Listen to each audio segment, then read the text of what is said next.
محمد بن جعفر نے خبر دی، انہیں شعبہ نے، انہیں سلیمان عامش نے، انہوں نے کہا کہ میں نے ابو الضحیٰ سے سنا، وہ مسروق سے روایت کرتے تھے کہ ان سے حضرت عائشہ رضی اللہ عنہا نے بیان کیا، جب سورہ بقرہ کی آخری آیتیں نازل ہوئیں تو رسول اللہ صلی اللہ علیہ وسلم باہر تشریف لائے اور مسجد میں انہیں پڑھ کر سنایا۔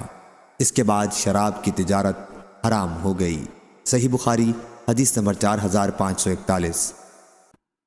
شعبہ نے بیان کیا، ان سے منصور نے، ان سے ابو الضحیٰ نے، ان سے مسروق نے اور ان سے حضرت عائشہ رضی اللہ عنہا نے بیان کیا کہ جب سورہ بقرہ کی آخری آیتیں نازل ہوئیں تو رسول اللہ صلی اللہ علیہ وسلم نے انہیں مسجد میں پڑھ کر سنایا اور شراب کی تجارت حرام قرار دی گئی۔ صحیح بخاری حدیث نمبر 4542۔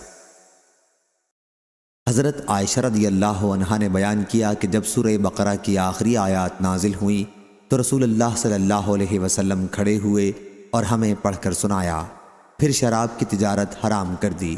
صحیح بخاری حدیث نمبر 4543۔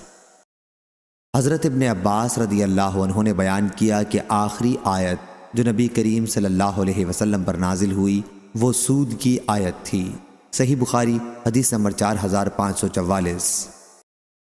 بکیر حران نے بیان کیا، ان سے شعبہ نے، ان سے خالد حذا نے، ان سے مروان اصفر نے اور ان سے نبی کریم صلی اللہ علیہ وسلم کے ایک صحابی یعنی حضرت ابن عمر رضی اللہ عنہ نے کہ آیت اور جو کچھ تمہارے نفسوں کے اندر ہے اگر تم ان کو ظاہر کرو یا چھپائے رکھو آخر تک منسوخ ہو گئی تھی۔